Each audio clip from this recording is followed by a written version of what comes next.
Hello, everyone. I just wanted to talk about what it's like to have a relationship with God or with Jesus. And I mean, is it even possible to have a relationship with Him at all? And I know for me personally, when I first thought about that idea, I thought it was a little bit crazy.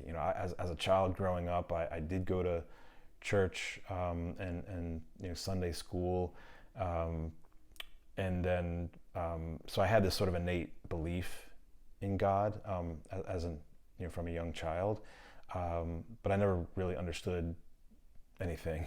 And then we stopped going to church, and then decades went by, and I started living my life here in this world like everybody else does, having my own wonderful things and challenging things, and just trying to make it in the world like everybody else. I never really thought about God other than I believe that a God created the universe, but other than that, I didn't really think much more about it, aside just from that one thing.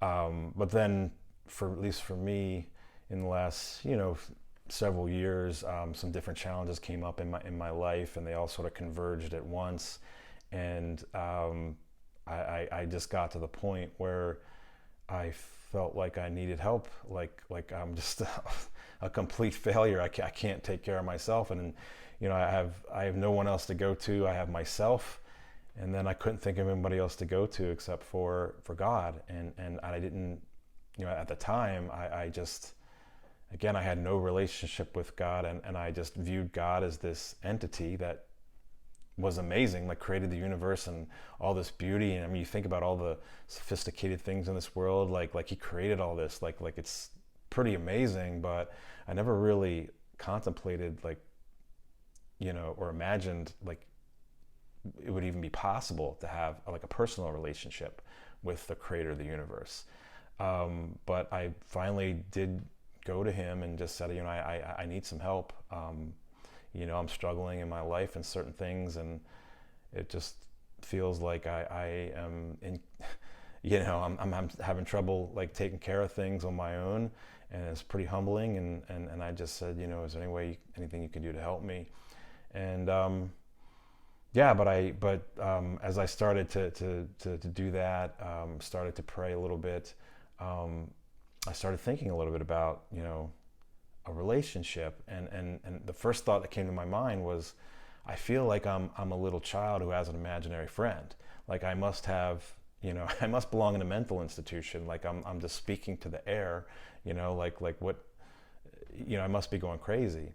But this all prompted me to start reading the Bible a little bit, looking into it further, and in parallel to that, I totally separate and independently of that, I was started looking into Bitcoin as something to potentially invest in. And I was just curious. I started researching it, and there's a lot that goes behind it, and I won't get into it. It would just take me too long to talk about it. But basically, I read a few books around Bitcoin, around why was it even created in the first place, or at least the public explanation, or the people theorize as why it was created in the first place.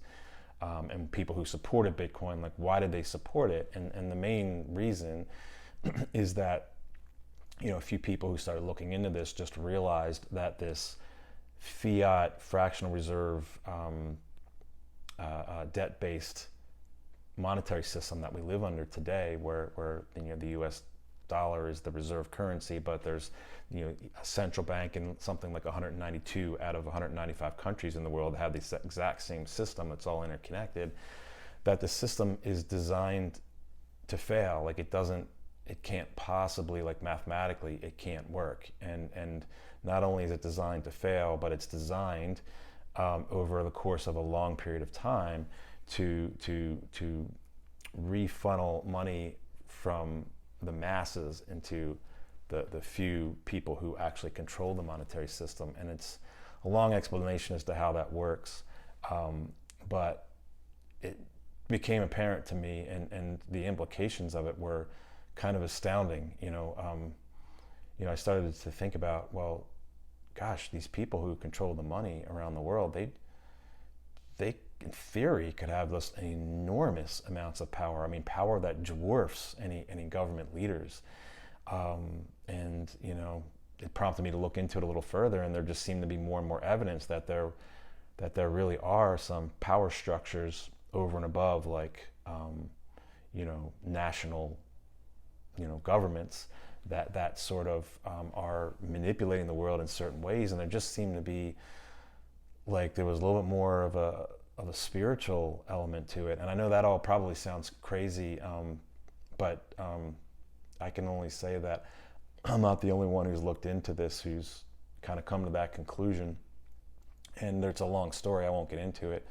And maybe I'm wrong, but in any event, like this, all of this was going on in my life in parallel, and that's what sort of drew me to God and to start reading the Bible. And then instead of reading the Bible, it just seems like such a supernatural book. I mean, the more you read it, the more it amazes you. It's the Bible. Today's Bible is 66 books. It's written by over 40 different people, and it was written over the span of approximately 1,500 years. And to think about, you have all these different perspectives over these extended period of time. And the more you read the Bible, the more you see how everything is just interconnected and how it all harmonizes together. It just seems like it has to be supernatural. Like there's just no possible way that all these individual human beings could have, written this book, which is already so deep and somewhat mysterious to begin with, and have it all, and the more you read it, you get these new revelations all the time. You could probably spend your life reading the Bible and never fully understand it, because it just feels like this living, breathing document. And so, for people who really diligently study the Bible, can probably back me up on this and agree to it. So, all of these things came together, and I started talking to God more and more in prayer. And, over time, some things would start to happen in my life that seemed like that they weren't an accident. Like, wow, either this is a weird coincidence, or maybe God actually hears me. Maybe I really am actually having the early stages of a real relationship with the creator of the universe, which is just wild to think about. One example, I had a point earlier in my life where I was struggling financially. I wasn't sure if I was going to be able to make the next couple months rent payment. And within I was talking to God about it, just, I don't know what to do. I'm working on this business, but there's a lot of things that need to happen in this business for it to get turned around. And then I'm looking for other sources of income. I need some help. Can you help me get out of this? And, I must have been within maybe 2 weeks. I just out of the blue received a letter in the mail that was telling me that I was part of a pension for a former company that I worked for. I had no idea that I was in the part of the pension, and that I was eligible to receive a distribution for the pension.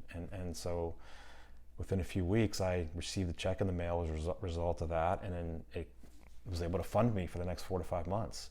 And I just, obviously it could be just a coincidence, but I just thought it was incredible. It really, and then there was lots of other little things like that, a little bit more personal and maybe a little harder to explain, that would happen over time that made me really realize and come to believe that not only is God real and Jesus is real, but that my prayers, like God's listening to me, and that I'm starting to have a relationship, and that this is,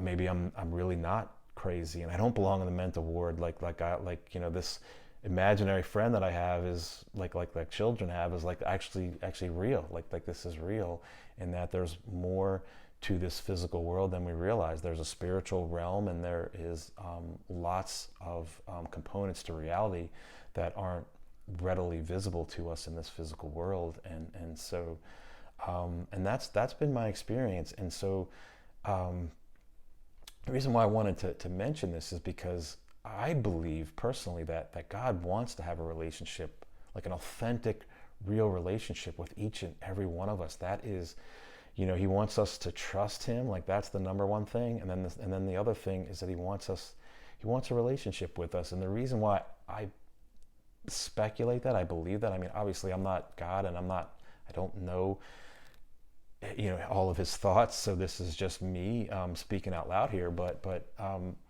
when I think about it, God created the Garden of Eden, and he created Adam and Eve, and they had everything, and they were sinless, and they had this perfect life and this perfect world where God was with them and fellowshipping with them, and they had everything. But the one thing, I'm sure God probably realized this, that they didn't have, was they had no benchmark to compare it to. They had no way of fully appreciating this beauty and this paradise that God gave to them. And therefore they were, at a certain limit as to how much they could actually genuinely appreciate God, which then placed a limit on the authentic relationship that they could have with God. And God knew that. And so that's why he put the tree of knowledge and good and evil in the middle of the garden. He knew they'd be tempted. He knew, pride would get in the way, and they would disobey him, and that the penalty, create that sin, and the penalty for sin is death. And so they're cast down to the earth, and now all the rest of us are here on earth instead of Adam and Eve populating the Garden of Eden, where we're all up in the Garden of Eden. We have all this beautiful peace and paradise together.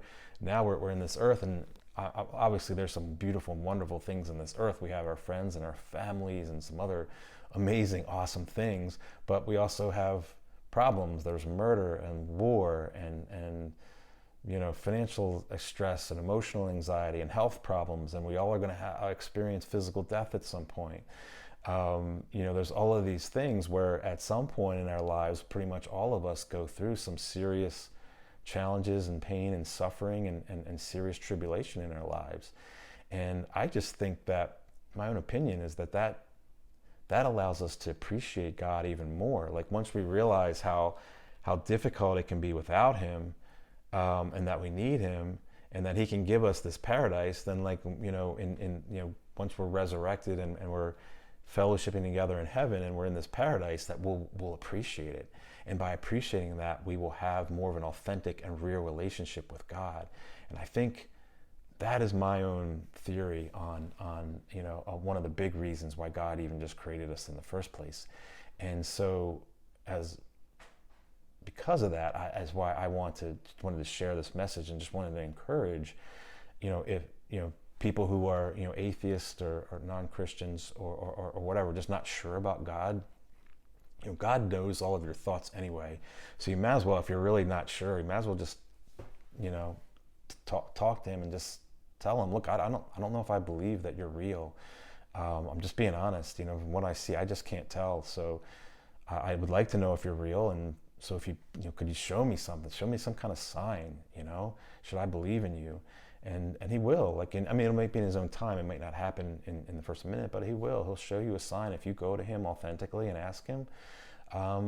Or there might be others of you who believe in Jesus. You have that faith, and you know that you have your eternal salvation because you believe that Jesus died and was resurrected to save you.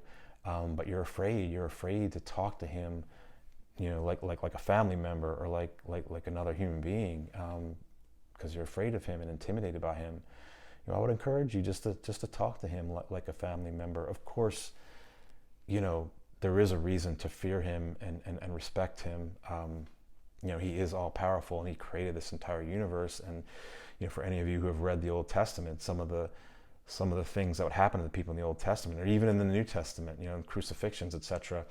When God would come and bring judgment to the Jews, the suffering that they endured is difficult to imagine. And so, yeah, he's pretty powerful, and he can, if you do not want to get in the crosshairs of God's wrath, when you read the Bible, you know that. So there is a reason to revere him, but he wants that relationship. So I would encourage those of you who are a little nervous about talking to him in prayer to do it.